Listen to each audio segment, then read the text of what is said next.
नमस्कार दादा, मी हर्षवर्धन जाधव, तुमचा तिसरा जावई. 26 मार्च 2003ला तुमच्या मुलीशी माझं लग्न झालं. लग्न झाल्या झाल्या 9व्या महिन्यातच आम्हाला आदित्य झाला आणि नंतर संजय आणि माझ्याशी वैवाहिक संबंध जे खरं म्हणजे अत्यंत महत्वाचे असतात ते तिने तोडले. ते आजपर्यंत नीट झालेले नाहीयेत आणि त्यावेळेला तशा पद्धतीच्या तिच्या वागण्यामुळे मला प्रचंड मानसिक त्रास व्हायचा आणि म्हणून मी मानसोपचार तज्ञांकडे जायला लागलो. मानसोपचार तज्ञांकडून मी काउन्सिलिंग घ्यायला लागलो. एवढंच नव्हे तर पुढे तिला पण मी अशा पद्धतीच्या मार्केटिंग काउन्सिलिंगला घेऊन जायला लागलो, पण ती काही यायला तयार नव्हती आणि त्यामुळे काय हो ती काही यायला तयार नव्हती आणि त्यामुळे नेहमीच घरात प्रॉब्लेम असायचे. आई सुद्धा वृद्धाश्रमात शेवटी निघून गेली अशी स्थिती होती. 2004 मध्ये विधानसभेची निवडणूक लागली.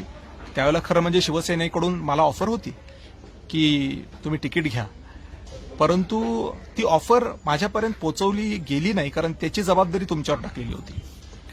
जर त्याच वेळेला ती ऑफर मला मिळाली असती कदाचित मी त्यावेळेला आमदार झालो असतो, पण तसं झालं नाही. निवडणुकीसाठी लागणारा पैसा जो असतो तो सुद्धा पैसा माझ्याकडे नव्हता. त्यामुळे मला तो पैसा उभा करण्यासाठी माझा बंगला खडकेश्वरचा विकावा लागला. लोकांना असं वाटतं की ते पैसे तुम्ही मला दिले, पण आमचा 12,000 स्क्वेअर फीटचा बंगला विकला गेला त्या इलेक्शनमध्ये, हे कोणाच्या लक्षात राहत नाही. 2004 मध्ये मी पडलो. 2009 मध्ये पुन्हा ज्या वेळेला निवडणुका आल्या मी पुन्हा उभा राहिलो, तेव्हाही पैसे नव्हते. त्यावेळेला आम्ही आमची जमीन विकली मिटमिट्याची, जी तुम्हीच घेतली, अत्यंत कमी दरात घेतली. ऑन रोड येलो बेल्ट मधली जमीन तुम्ही 8.5 लाख रुपये एकरने घेतलेली आहे, पण आम्हालाही गरज होती त्यामुळे आम्ही काही म्हणालो नाही. 2009 मध्ये मी आमदार झालो. 2014 मध्ये पुन्हा विधानसभेच्या निवडणुका लागल्या. त्या निवडणुकीमध्ये जे काही मित्रमंडळांनी आम्हाला मदत केली त्याच्यातून 2014ची निवडणूक आम्ही लढलो, जिंकलो. 2019च्या निवडणुकीमध्ये सुद्धा पहिल्यांदा लोकसभा लागली. मोठ्या प्रमाणामध्ये माझं काम मतदारसंघात असल्यामुळे जिल्ह्यामधल्या लोकांना वाटायचं की हाच काहीतरी करू शकतो आमचं, म्हणून त्यांनी मला संधी द्यायचा प्रयत्न केला. त्यावेळेलाही काँग्रेस आणि अजून एक पक्ष तिकीट द्यायला तयार होता, पण त्यांचं म्हणणं होतं की आम्हाला मध्यस्थी कोणीतरी पाहिजे आणि त्यावेळेला तुम्ही मध्यस्थी व्हायला तयार झाला नाहीत. याला साक्षीदार अनेक पत्रकार आहेत. लोकसभा लढलो, स्वतःच्या हिमतीवर लढलो, स्वतःच्या नावावर लढलो आणि त्या ठिकाणी मला 2,83,000 मतं मिळाली. म्हणजे ते काही तोंडाचा खेळ नाहीये. त्याच्यानंतर विधानसभा लागली आणि लोकसभेमध्ये पैसे पूर्ण माझ्या मित्राने खर्च केल्याच्या नंतर कोणाकडेच पैसे उरले नाहीत. त्यामुळे गाड्या विकून 2019ची विधानसभेची निवडणूक मी लढायची ठरवली. तसं केलं आणि तसं केल्याच्या नंतर त्या ठिकाणी बऱ्याच वेळेला बऱ्याच ठिकाणून अशा पद्धतीची आवाज ऐकायला मिळाले की किशोर पवार जे चापानेरचे उभे राहिलेले आहेत ते बबनराव लोणीकरांचे जावई आहेत आणि बबनराव लोणीकर हे तुमचे खास आहेत. त्यामुळे तुम्ही जोपर्यंत म्हणत नाही तोपर्यंत किशोर पवार उभा राहू शकत नाही. त्यामुळे हे कुठेतरी तुम्हीच केलंय अशा पद्धतीचा वास त्याच्यामधून येत होता. पण मी ते सहन केलं आणि 2019ची विधानसभा सुद्धा मी लढलो. 2019च्या विधानसभा लढल्याच्या नंतर प्रचंड पैसे ची कमतरता मला भासली. मी अत्यंत अडचणीत होतो आणि ही अडचण असल्यामुळे खूप त्रास मला झाला आणि अनेक गोष्टी मध्यंतरीच्या काळात झाल्या. संजय नशे आणि माझे कुठलेही वैवाहिक संबंध नसल्यामुळे कुठेतरी मी पण निराश होतो आणि त्यामुळे मला पण कुठेतरी नवीन साथीदाराची आवश्यकता होती. मी काही करायचा प्रयत्न केला, त्याचा तुम्हाला राग आला आणि तुम्ही अॅट्रॉसिटीचा गुन्हा माझ्यावर दाखल केला. पोलीस स्वतः आम्हाला सांगतायत की तुमच्या सासरे आमच्या पाठीमागे लागल्यात की अटक करा म्हणून. मग मी तुम्हाला भेटायला आलो दिल्लीला की तुम्ही हे का करताय सगळं. एक तर तुमची मुलगी नीट संसार करायला तयार नाही, तुम्ही मला मदत करायला तयार नाही. आता हे असं कसं होणार, तर तुम्ही उलटे मला एवढं धमकवलं की त्याला काही सीमा नाही. तुझ्यावर एवढे केसेस ठोकू, तुझ्यावर तेवढे केसेस ठोकू, तुला जेलमध्ये टाकू, तू मरशील जेलमध्ये, तुझी म्हातारी आई आहे, अरे लक्ष ठेव ती जेलमध्ये जाईल. तुम्ही माझ्या आईवर सुद्धा गुन्हा दाखल करायला कमी केला नाही दादा. 80 वर्षाच्या म्हातारीवर कोणी गुन्हा दाखल करतं का हो? पण तुम्ही केलं ते. शेवटी तिने अर्ज मागे घेतला पण तुमच्या मुलीने अजून अर्ज मागे घेतलेला नाहीये. चेक करा क्रांती चौक पोलीस स्टेशनला जाऊन. अशी स्थिती. आणि तुम्ही काय म्हणालात मला त्यावेळेला? काय बोललात तुम्ही? जरा नीट आठवा तुम्ही दादा. काय बोललात तुम्ही मला? की म्हणजे तुम्ही केंद्रीय मंत्री आणि तुम्ही काय म्हणताय की मी मुतलो तर माझी धार पण जाणार नाही एवढीच तुमची प्रॉपर्टी आहे. हे तुम्ही म्हटलंय की मी मुतलो तरी माझी धार पण इथपर्यंत जाणार नाही एवढीच तुमची प्रॉपर्टी आहे. आम्ही बघा कशा आहोत. तुम्ही हे पण म्हटलं की जेव्हा तुमचे वडील कलेक्टर होते ते गाडीत फिरत होते, आम्ही एसटीने फिरत होतो, आता आम्ही हेलिकॉप्टरमध्ये फिरतो, तुम्ही कशात फिरता ते सांगा. मला दादा तुम्हाला एक लक्षात आणून द्यायची आहे गोष्ट की हा जो विषय आहे हा बाकी कशाचा नाही आहे. हा संस्कृतीतल्या फरकाचा विषय आहे. 40 वर्ष आम्हीही सत्ता भोगली, 40 वर्ष तुम्हीही भोगली. पण 40 वर्षात सत्ता भोगून आमच्या प्रॉपर्टीत वाढ झाली नाही, किमान कमी झाली. पण तुम्ही खडी फोडायला जात असताना आज हेलिकॉप्टरमध्ये फिरताय.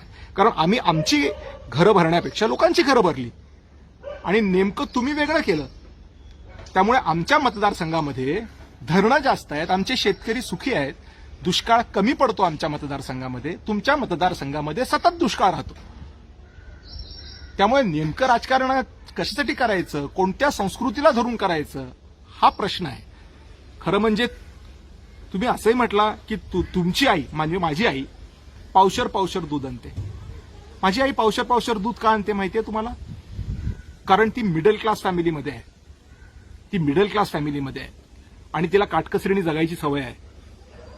तुम्ही म्हणाल की ती भिकारी आहे म्हणून ती पावशर दूध आणते, तर तसं नाहीये. तुमची बायको किती शिकलेली आहे दादासाहेब? तुमची मिसेस किती शिकलेली आहे? ताई आपल्या, मी त्यांना सलाम ठोकतो अशा माणसाबरोबर संसार करतायत. त्या किती शिकलेल्या आहेत? तुम्हाला माहितीये माझी आई काय शिकलेली आहे? माझी आई MA संस्कृत गोल्ड मेडलिस्ट आहे, बॉम्बे युनिव्हर्सिटी. चेक करा जाऊन. आणि तुम्ही तिला हिणवताय. तुम्ही म्हणताय की जाधवन बाईंचं वागणं चुकीचं आहे. मला आठवतं 10वं का 13वं होतं तुमच्या वडिलांचं. त्यावेळेला तुम्ही सगळेजण खुर्ची टेबलमध्ये बसला आणि माझी आई मातीत त्या पंक्तीत बसली. का बसावं तिने पंक्तीत? तुमची विहीण ना ती, मग तुम्ही तिला रिस्पेक्ट नको द्यायला? तुम्ही तिला मातीत बसवलं. तेव्हापासून तिने येणं बंद केलं, कारण तिचा पण स्वाभिमान कुठेतरी जागृत झाला. ती म्हटली की हे काय प्रकार आहे. त्यामुळे तुम्ही हे जे सगळं करताय ना, हे सगळं चुकीचं करताय असं मला वाटतंय. आता तुम्ही म्हणता तुम्ही पैसे कमवले नाही. अरे संस्कृती, मला मागाशीच म्हटलं संस्कृती नाही आमची, त्यामुळे मी नाही कमवले. तुमची संस्कृती वेगळी होती. तुम्ही किती शिकलेला आहात दादा? तुम्ही किती शिकलेला आहात?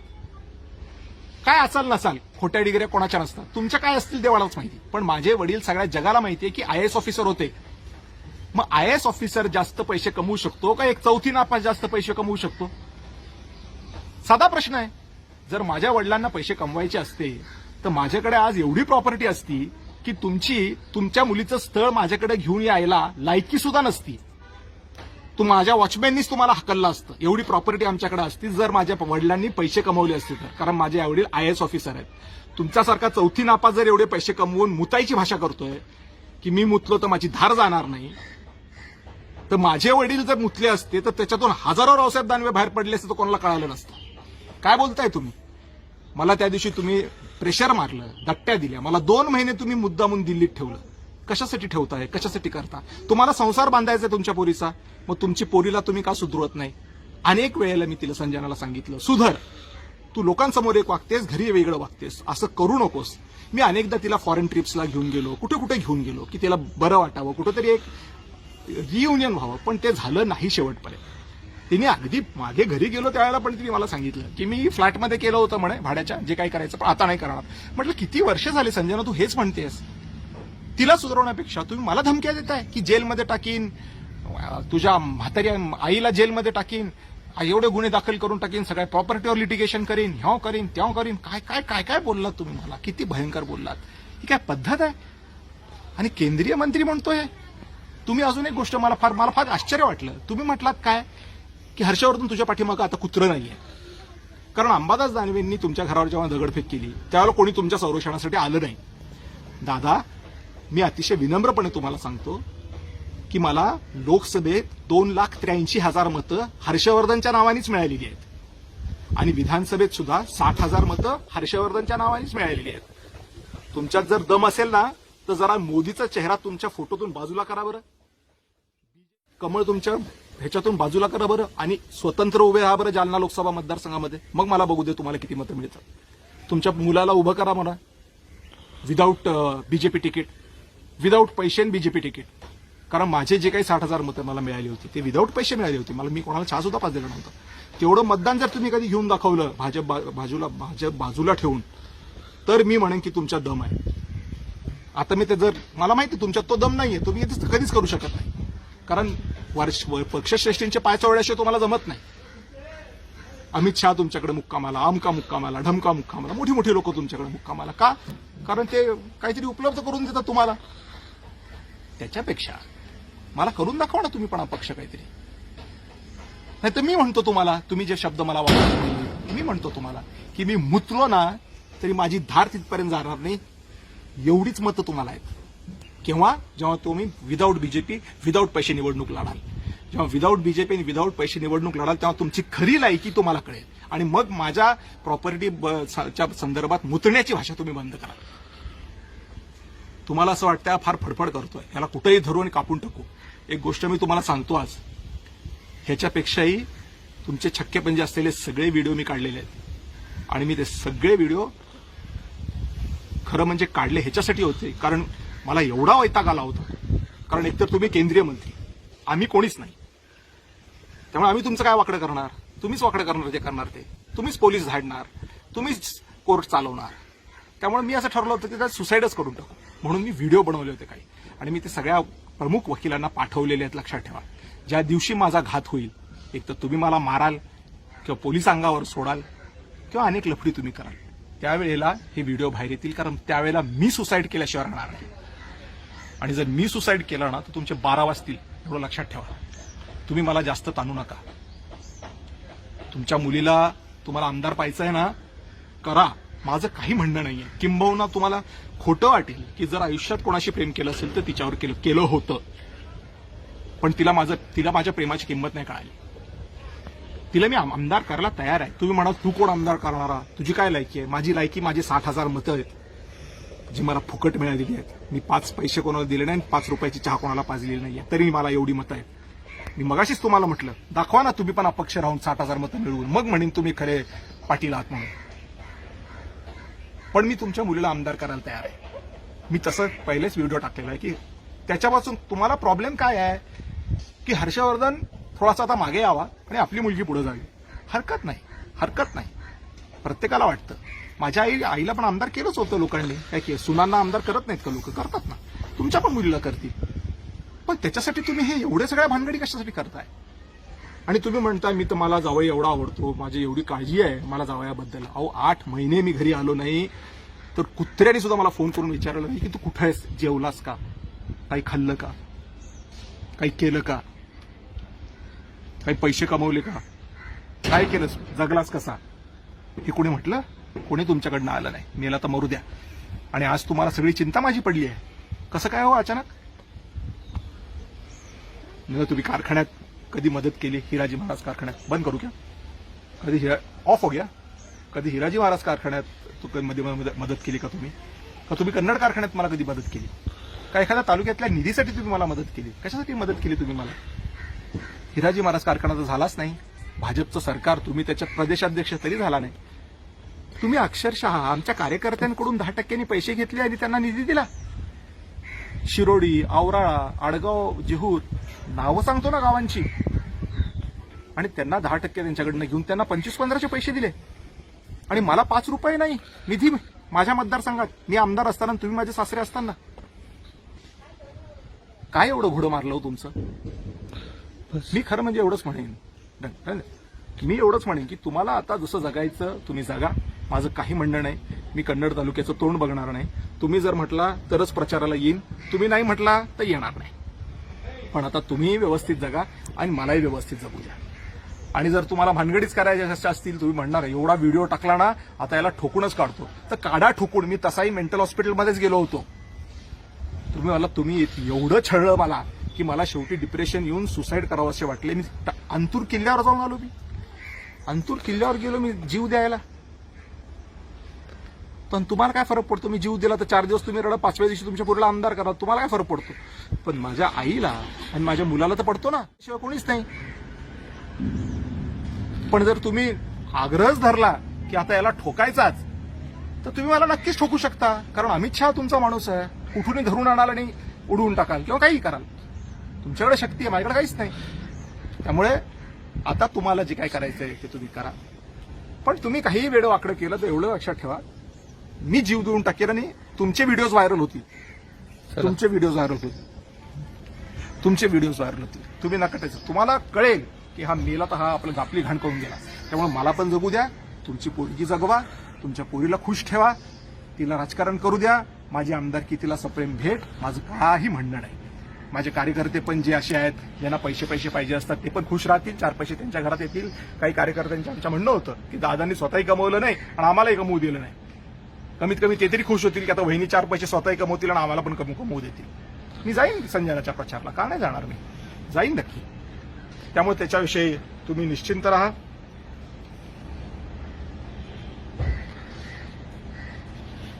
हर्ष बहुत चटके लग रहे हैं. अरे लगने दो, कुछ इंपॉर्टेंट छूटना नहीं चाहिए. 16 मिनट हो गए ना अभी. हाँ ठीक है.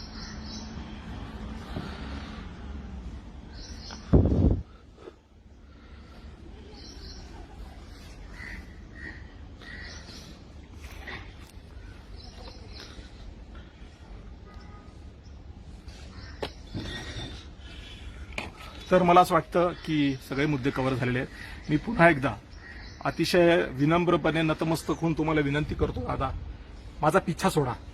तुमच्या मुलीला मी माझा बंगला द्यायला तयार आहे. मी फक्त प्लॉट तिला देणार नाही हर्षवर्धन बिल्डिंगचा, कारण तो माझ्या वडिलांचा आहे, म्हणजे तो माझ्या आईचा प्लॉट आहे. तुम्ही तिथे निळे झेंडे लावणार, पिवळे झेंडे लावणार, पुन्हा तमाशा करणार, मला हे माहिती आहे. कारण तुमची हाव सुटत नाही. 20,000 कोटीचे मालक तुम्हाला 10 कोटी सुटत नाहीत, मला माहिती आहे ना. ते तुम्ही करणार, ते तुम्ही काय सोडणार आहे? पण मी तो प्लॉट तुम्हाला देणार नाही, कारण तो माझ्या नावावर आहे. आणि एक पिशोरची जमीन आहे, ती मी तुम्हाला देणार नाही. बंगला संजनाला मी द्यायला तयार आहे. तुम्ही घ्या आणि आनंदाने तिला त्या घरात ठेवा, आनंदाने कन्नडचं राजकारण करा. मी आता इथून कोचिंगला चाललेलो आहे, त्यामुळे त्या ठिकाणी आता मला डिस्टर्ब करू नका. तुम्ही कुठेही पोलीस पाठवले, तुम्ही काही भानगडी करायचा प्रयत्न केला, तुम्ही मला अडकवायचा प्रयत्न केला, तर मी सायनाईडच्या पिल्स माझ्याबरोबर ठेवलेल्या आहेत. तुम्ही जर काहीही करायचा प्रयत्न केला तर पुन्हा एकदा सांगतो, मी सायनाईडच्या पिल्स माझ्याबरोबर ठेवलेल्या आहेत. काहीही लफडी तुम्ही केली तर मी जीव देऊन टाकेन. आणि मी जीव देऊन टाकला तर तुमचं रेकॉर्डिंग व्हायरल होईल. तुमचं रेकॉर्डिंग जर व्हायरल झालं तर तुमची पंचायत होईल. त्यामुळे कृपा करा, तुम्ही जगा आणि मलाही जगू द्या. संजनाला जेव्हा जेव्हा मी हवा असेल तेव्हा मी येऊन तिला काय पाहिजे असेल राजकीय मदत ती करायला मी तयार आहे. पण आता मी संजनासोबत संसार करू शकत नाही. तुम्ही माझा खून केला तरी चालेल, पकडून मारलं तरी चालेल, कारण तुम्ही तेच करू शकता. गुंडगिरीच्या पलीकडे तुम्हाला येतच नाही काही. केंद्रीय मंत्री म्हणतोय, केंद्रीय मंत्री कशाला म्हणतात?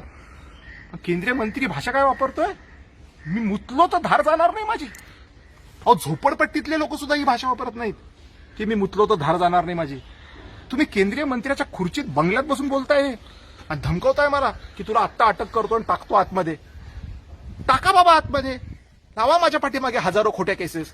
ही म्हटली, ती म्हटली, ही म्हटली प्रॉस्टिट्यूशन केलं, तिने म्हटलं असं केलं, तिने म्हटलं असं केलं. खोट्या गोष्टी तुम्ही काही करू, कारण तुम्ही शेवटी सत्तेत आहे. सत्तेतल्या माणसाशी पंगा घेणं सोपं नाहीये, पण मी घेतोय का? कारण मला तुम्ही तसंही ठेवत नाहीये. मी विचार केला होता घरी परत आल्याच्या नंतर, आता दिल्लीहून जेव्हा घरी परत आलो त्यावेळेला, की आपण नाही संजना ऐकत तरी पण आपण रेटूया संसार. पण प्रश्न असा झाला की तिथं जाऊन सुद्धा ती ठीक व्हायला तयारच नाही. मला तुम्ही परत डिप्रेशनमध्ये टाकणार, सुसायडल थॉट्स येणार मला. संस्कृती चुकीची आमच्या आईवडिलांनी घालून दिलेली. तुमच्या आईवडिलांनी जी संस्कृती घालून दिली होती त्या पद्धतीने तुम्ही वागला. आमच्या आईवडिलांनी जी संस्कृती घालून दिली त्या पद्धतीने आम्ही वागलो. त्यामुळे जे काही आम्ही आहोत ते असे आहोत. फक्त आमचा स्वाभिमान आमचं भूषण आहे, आमच्याकडे पैसा नाही आहे. त्यामुळे तुम्हाला हवं ते तुम्ही करा. तुम्हाला या व्हिडिओमुळे एक त्रास होईल, काय होईल, तुम्ही मला काय ठोकाल काय नाही ठोकाल, करत राहा. पण एवढं सगळं करत असताना एवढं मात्र लक्षात ठेवा, ज्या दिवशी माझा जीव जाईल त्या दिवशी व्हिडिओज बाहेर पडतील. जय हिंद, जय महाराष्ट्र.